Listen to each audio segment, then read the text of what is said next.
hey, this rule doesn't seem to be, effective across the board. It's like, that's why we're looking for principle-based approaches. That's why we're looking for critical thinking. Good morning. Happy Tuesday. I have Neuro Coffee in hand, and it is perfect. All right. I'm already having a great Tuesday. Had a great mentorship call a little bit ago, so I'm still pretty fired up about that. Last night, started going through the applications of the intensive. It's my least favorite part of this whole thing is the selection process, because everybody's trying so hard to get in, which I truly appreciate. I wish everybody could come, but we got to keep it small. We got to keep it focused and intensive, thus the name. So again, I appreciate everybody that has applied. I'm going to try to let everybody know probably within the next couple, 3 days, so we can get rolling on the preparatory work. So be looking out for that. Today's Q&A is with Andrew. And so Andrew's a regular on the Coffee and Coaches Conference calls, and he's also a member of IFAST University, so I know Andrew a little bit. And we actually get into a discussion about complexity via use of lower body training and some overhead stuff. But really what we were talking about is how we manage these processes and what are the rules. And so when we're dealing with complexity situations, there are too many unknowns for us to actually know exactly what's going on. So this is why I talk about a representative model being so important. But we also rely on heuristics. We also rely on rules of thumb, which Andrew brings up in a great series of questions. And so I think this discussion is going to be useful for a lot of people, especially for younger coaches that think that there are these established rules in the industry, and you'll kind of see how it's much more gray than that, and we have to get down to these basic principles, and then that will flesh out how we proceed with our interventions. So again, I think you'll find it all very useful. Have an outstanding Tuesday. If you would like to participate in a 15-minute consultation, please go to askbillhartman@gmail.com, askbillhartman@gmail.com, and then I will see you guys tomorrow. We are rolling and the clock has started. Andrew, what is your question? So in my eyes, the strength of your model lies in the coherence aspect and in the fact that we can apply it to pretty much any situation when it comes to movement. Yes, sir. And as a result, it's really useful for fitness professionals like you and me and everyone at IFAST to be able to use it and to get into the technicalities of it. I'm also aware that because there's such a strong element of truth to the way that you're looking at things, that it will become more and more disseminated in, good and bad ways, I'm sure, as time goes on. And I think to myself, there are a lot of people out there who are just trying to work on general fitness and trying to work on understanding what to do in the gym, rather than trying to set inhumane goals on the field or in the gym. And for people like that, oftentimes rules of thumb are much more useful than what's going on at the base of the sacrum, or which turn is my body stuck in right now. And so I've been thinking a lot about kind of rules of thumb that aren't true, but they're useful. And they need to be qualified in a real and precise way. And so my question is, would it be a useful rule of thumb that a program that is based in trying to restore general movement capabilities and in trying to maintain or promote health should include lower body exercises and some element of either recapturing or strengthening overhead motion? And the reason I ask that is because it seems that lower body exercises and overhead exercises are the most direct classes of exercises where you're going against gravity. You're literally just going upwards, and it might be up and back, it might be up and forwards. Right. But so many people don't include either type of exercise in their training program. And to me, it may underlie why a lot of people end up with just poor degree of success, like among many other factors. So the question is that a good rule of thumb, or is it not even nuanced enough? I just want to hear from you because you know much more than I do. I don't know about that. Let me clarify something first, and then we'll go after your actual question. Okay. So we're dealing with a very, very complex situation when we're dealing with humans. So we humans are a complex adaptive system. And so what that means is we don't understand it. Okay. And so that's why we use a model. So a model is a representation that allows us to make decisions and to intervene effectively with a system that we do not understand. Okay, so I know, don't tell anybody this, I know the model is wrong. I don't know how wrong yet. I don't know. I know that the way that it has evolved is it becomes very useful. But we always use rules of thumb and heuristics and modeling to help us make decisions because we don't know. We just don't know. Okay, so there's nothing wrong with establishing a rule of thumb that is useful and effective. I have no issues with that whatsoever. So let's make sure that we understand that. Now, going to your question, it's kind of vague in your representation that you say, oh, I need to include lower body. Okay, so when are you not including lower body? It's fair.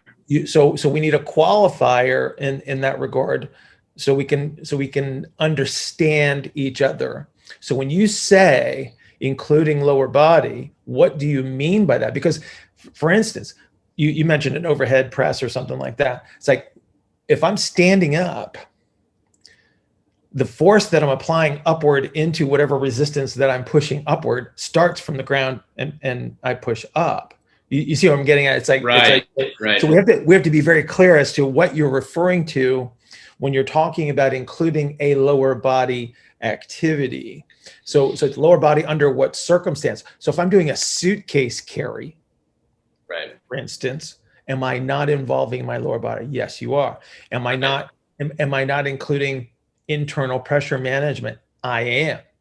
Right. So we want to look at this thing from the perspective of how the entire system is interacting. So do me a small favor here and clarify exactly what you have in your head when you say including lower body, so we can have a reasonably intelligent, because I can't promise anything from myself, a reasonably intelligent conversation.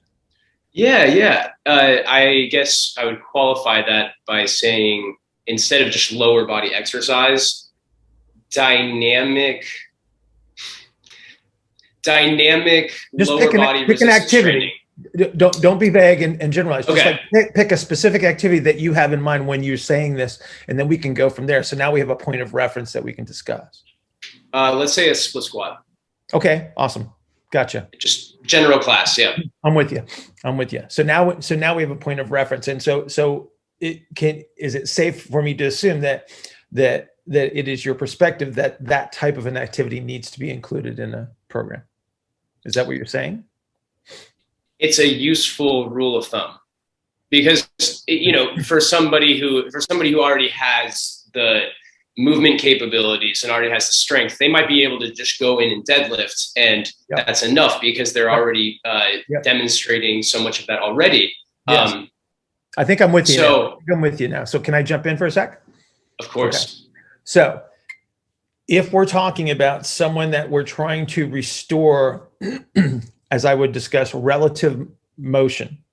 So relative motion within the axial skeleton and within the relationships between the extremities and the axial skeleton. Is that what we're talking about? We're trying to get somebody that from a general statement standpoint, we want them to move more effectively. Yes. Okay. And there's so many people like that. Yeah. Okay. So that's the principle that we want to talk about then. And so what we would say is what activities now support that intention? If we're talking about anything in a split stance orientation, that orientation is specifically designed to create relative motions within the axial skeleton at some points in time and within the relationship between the extremity and the axial skeleton. So let me clarify. When we're in the top position, leg split front to back, I have 2 points of contact on the floor, which I need to create relative motions within the axial skeleton. So for me to get the interaction between the bones, let me grab my pelvis for a second. So if we're talking about getting relative motion within the axial skeleton itself, so I'm using the sacrum relative to the ilia here, okay, as my representation. To create that type of a turn, I need 2 points of contact on the ground. Because the minute I pick up 1 foot, the pelvis tends to sort of solidify into a single segment. There's a limited amount of relative motion there, right? And that's just a normal behavior of how I would distribute force and try to hold my position. So if I pick up my foot and I don't want to collapse into the ground, I have to compress things into a single segment. Now I have relative motion between the femur and the pelvis as a unit. So that's the distinguishing characteristic between 2 points of contact and 1 point of contact on the floor. So when people classify a split stance activity as a single leg exercise, that is absolutely wrong. Right. In every way, okay? We can bias back and forth between one leg and the other, right? Which will change elements of how much relative motion we have available to us. But the reality is if I get the 2 points of contact, it's totally different than being in a single leg stance, okay? All right. Right. So as I'm moving through space in that split stance orientation, at the top of the exercise where I'm at my highest level of elevation, right? Under those circumstances, that's where I'm establishing a position of relative motion in what would be external rotation representations, right? That establishes the field within which I can move. So the space within which I can move, I now have relative motions available to me within the axial skeleton itself. So the sacrum can turn, the spine can move, the ribs move, etc. Okay.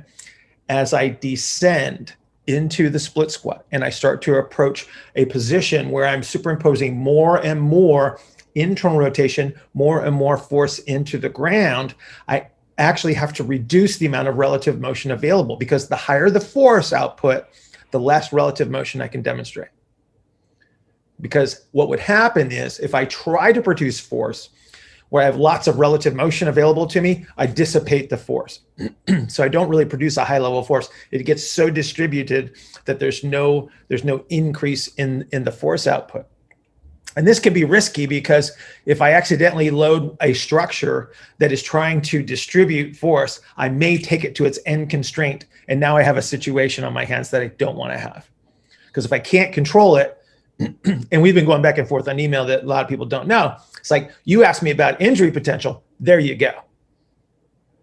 That's a situation that we really don't want to have, right? I don't want a massive amount of relative motion when the force output is very, very high, unless I have the capacity to distribute that safely and effectively. And that's a byproduct of exposures, experience, and training. Okay. So yep. Do I want a situation for somebody that I'm trying to improve their capabilities of relative motions and then some measure of force production so they can remain effective in whatever activity that they want? Absolutely.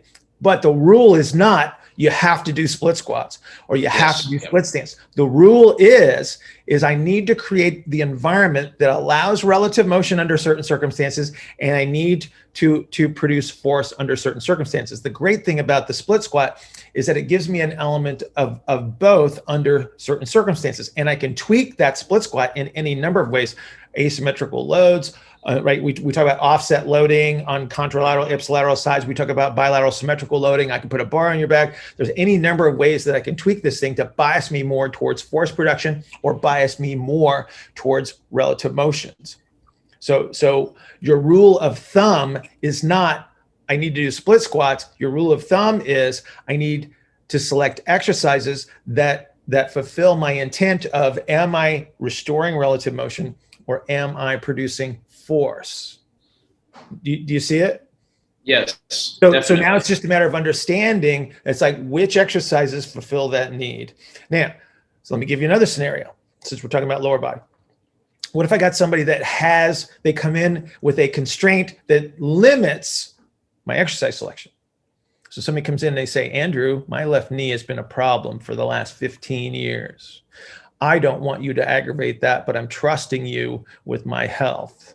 And you go, oh, can you do a split squat? And they go, I don't know. It kind of hurts when I go up the stairs. Now, going up the stairs is not a split squats because it's not always a double foot contact. So now you're thinking, it's like, okay, the single leg thing might be a question mark.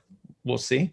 Okay, let's see what happens when you do two feet on the ground and you test them and you say, oh, that's either a good thing or it's either a bad thing. Okay, and then you might need, what you might find is a bilateral symmetrical activity is not painful. A split stance activity is painful. And so what that might mean is if I reduce the amount of rotation, that's what happens when I make my stance symmetrical, I'm reducing the amount of rotation available. Okay, I can fulfill my desire of creating some measure of relative motions. Okay, I can also induce from the top down some other way to create a turn. So I don't have to offset my feet like I would in a split squat. I can keep it bilateral and symmetrical, but I can do some turning in some other way, shape, or form. You understand? It's like cable activities, chopping, lifting, presses, turns, et cetera, et cetera. So I might be able to create my relative motion in that respect. And now I am protecting that person from the activities that were offending for their constraint when they came in the door. So far, so good? Right. Yes, absolutely. Okay. Now, let's talk about this overhead thing. Not everybody has the capacity to reach overhead. So, do I know it? Yeah. So chasing that might be a bad idea. Okay. Right. It doesn't mean that we can't perform activities where the arm is elevated. It just means that we're going to have to respect what their capabilities are. And now we're getting into, okay, what kind of a compressive strategy becomes a limiting factor under those circumstances, right? Right. So, right. Go ahead. Well, I was gonna clarify that I would never tell someone to do X overhead exercise without qualifying that, and without qualifying that. Part of the goal needs to be to figure out what is the capacity, what is your capacity to reach, like where is it, 90, 110, whatever it is, and then how can you work to restore that perhaps over time. I think that's a central element to it, because otherwise compensatory strategies. Right. And so some of that falls upon you to understand when we talk about the superficial compressive strategies that we would use. Those are to hold our position in space. So we're using those to manage our position against gravity, right? And so if I have somebody that is working that hard to hold themselves upright, that it pulls their arm downward, right? It does not allow them to reach up overhead. It's also pointing you in the direction as to, hey, we might need to reorient you to allow you to capture a certain position in space. So now, again, it just points me in the right direction for my exercise selection. So maybe you're not upright and reaching up overhead, but maybe I can start to evolve this in some other position. So maybe I can put you in supine and we can perform some form of pull over activity, which would be some kind of reaching and pulling kind of an activity. And I start to evolve their ability to expand the axial skeleton the way it needs to achieve these positions, right? So it's, again, it comes back to your understanding of like, okay, you can only reach that far before I see you start to turn, or you're compensating, or on, or feeling pain, which is what I don't want under any circumstance, right? And so again, that just falls to you, and you say, okay, I understand where you're restricted. So we're going to stay in this sweet spot where you are comfortable, right? Does it mean that I don't want you to be able to reach overhead? No, but we have to respect the fact that, and again, depending on who we're working with, what is their potential for that type of a return? And then just respecting where they're capable, right? Right. Like the concept that everybody needs to push the same, pull the same, lift the same, twist the same, all that kind of stuff. in reality, it just doesn't jibe. Right. We Right. don't fulfill all those needs. Some people are better designed, when they say, oh, you should be able to hinge, you should be able to squat, and that discussion. It's like, no, sorry. The people at the extremes don't do one or the other very well at all. Okay. So let's not force them into these situations Right. where they're incapable, because now, once again, we're taking someone towards a constraint. And then we're back to your discussion. It's like, okay, what does potentiate these things that might result in an injury? Right. And so often in the fitness industry now, there are these hard rules that are set. Just like you need to squat deep and you need to include X exercise. And it's irresponsible. I mean, in my eyes, at least, it's irresponsible to say it when, you may end up injuring somebody and they think, well, I followed the rule and I didn't get there. And so that's part of my struggle or challenge or whatever you call it is to figure out, well, what is actually a useful rule of thumb and how do I responsibly project this information either to my clients, right, to my family, or to the world at large. So here's one of the limitations. And this is an industry situation, is we have a very low barrier to entry into the fitness industry, right? I mean, in all reality,